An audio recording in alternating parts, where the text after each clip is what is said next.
Good morning, ladies and gentlemen. It gives me great pleasure to be with you this morning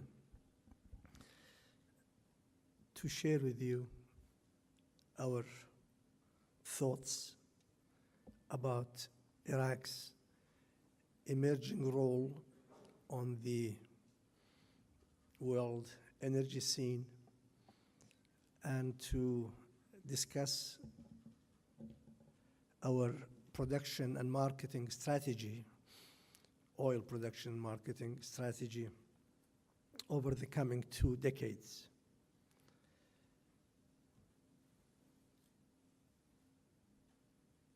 When we worked to develop our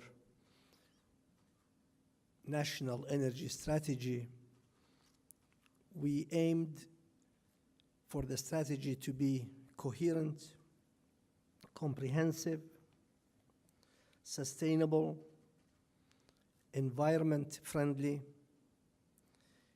and to meet domestic energy needs, foster the growth of a diversified national economy, and improve the standard of living of the Iraqi citizens, create employment, and position Iraq as a major player in the global energy market.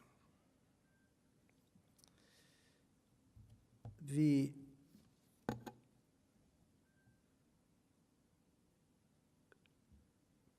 strategy, what we call now the Integrated National Energy Strategy, has been developed but has been under constant revision. To start with, I should perhaps mention, although most of you would be following this, but between June 2009 and June 2012, we have conducted 4 bid rounds to develop oil fields, and we have signed contracts with 19 companies, or mostly consortia, with major IOCs and some national and other companies. The total plateau production of these contracts that have been signed at the time added to more than 13 million barrels per day. This is what the companies committed themselves to invest and develop. But since then, we have asked these companies, they have had almost 3 years to develop the final, what we call the final development plan, is to revise their production plateaus so as to give us the longest plateau production, 20 years or more, and to maximize the overall recovery from each field. These the companies have done individually, each for their own fields after they've finished their studies and finalized the development plan. But we also hired international consultants to do the same work for the Ministry of Oil, as well as our own national team of reservoir management.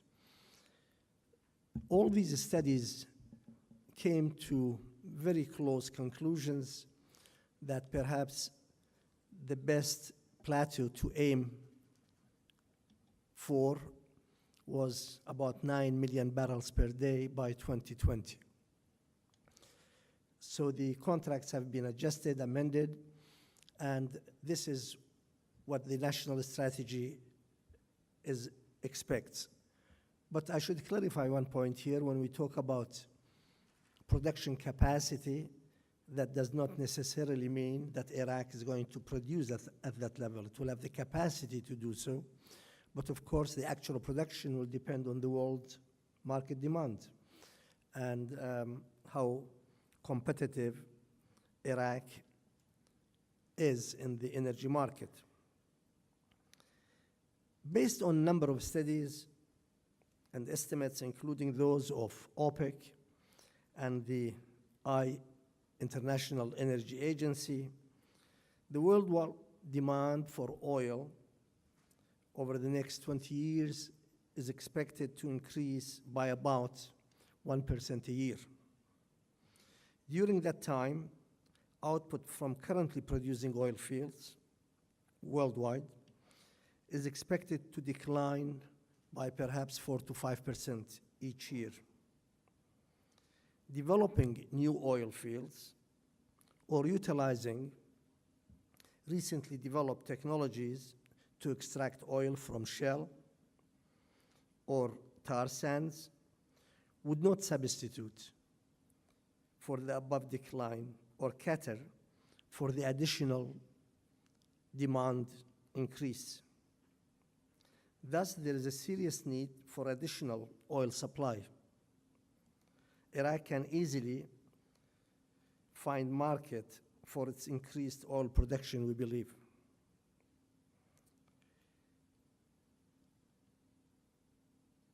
Our field development plans are being executed vigorously by the contractors, by the IOCs that have signed contracts. And sometimes some of these companies are ahead of their schedule, although in 1 or 2 cases, the progress has not been as we have hoped for, and they are beyond their schedule, not necessarily due to their own failure, but mostly because of the security situation in certain parts of Iraq, particularly in the northern part, in the Gayara area, in the Nainawa province.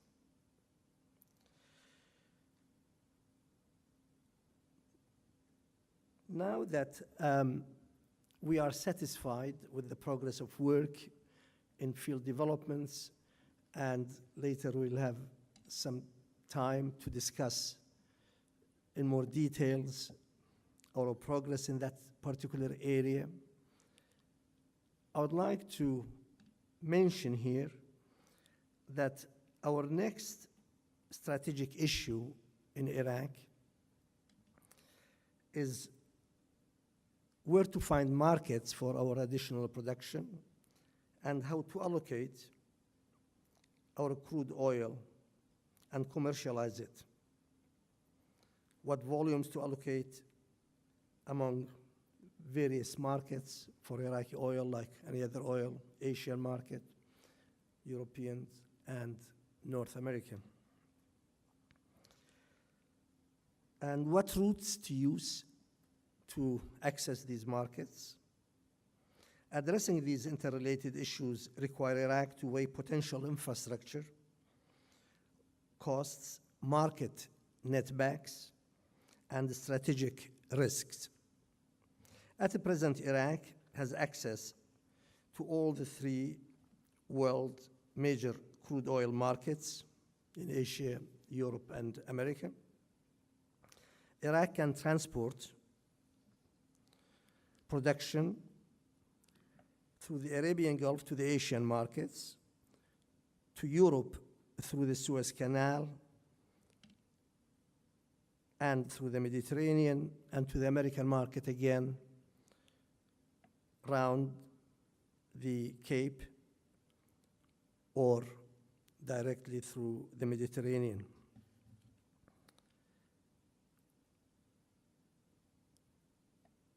When comparing the different transport costs and hence the netback for export from the south to the principal world markets, the highest netback for southern Iraqi crude is achieved by shipping to the Asian markets. This is clear to you, through the Gulf, which is the obvious route.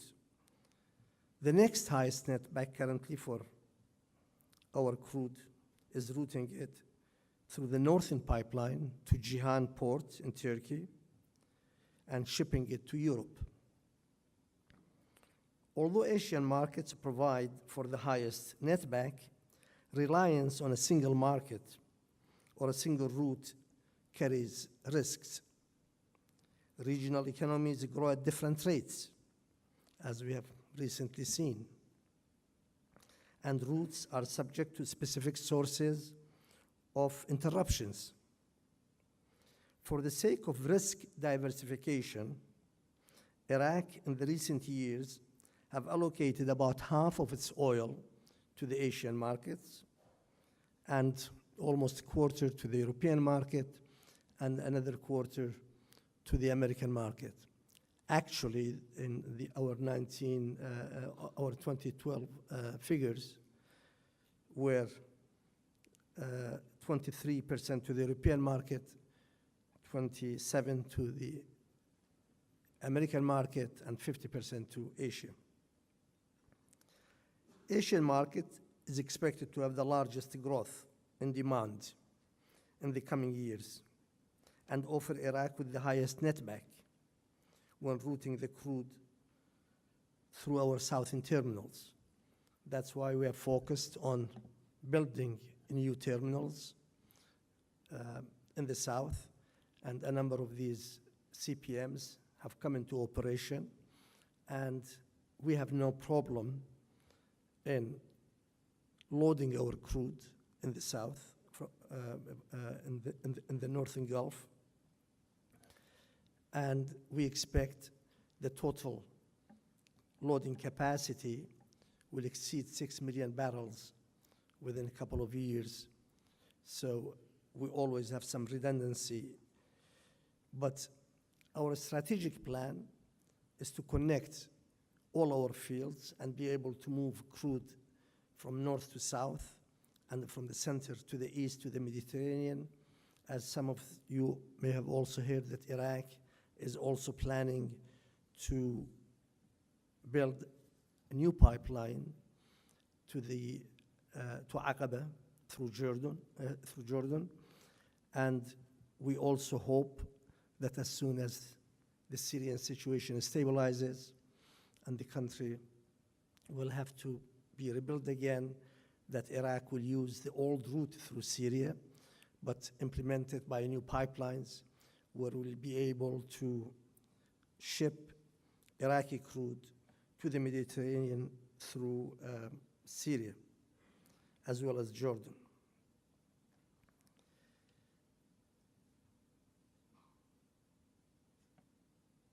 The route and market choices, combined with the eventual crude segregation into 2 to 3 grades, result in commercializing strategy which will be backed by sufficient redundancy and require substantial infrastructure development. And that's where we are focused now, is to rebuild our infrastructure to be able to move oil, store oil, and use our various routes available to Iraq to avoid any risks if, God forbid, anything develops in the Gulf area, where we'll be restricted to export our large production that we expect. At least the Mediterranean route will be available.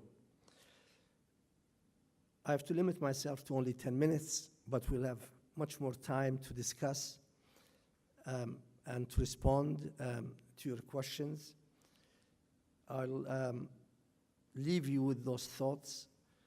I purposely have not indulged in discussing in detail our production plans and so on, but if that is what interests the audience, I'll be happy to do that when we discuss it. But I did realize during the vote that most of you were not very confident that Iraq will be able to produce more than 5 million barrels per day. But let's wait. I won't say till 2020, but 3 more years, and see Iraq will exceed 5 million barrels per day or not. Thank you.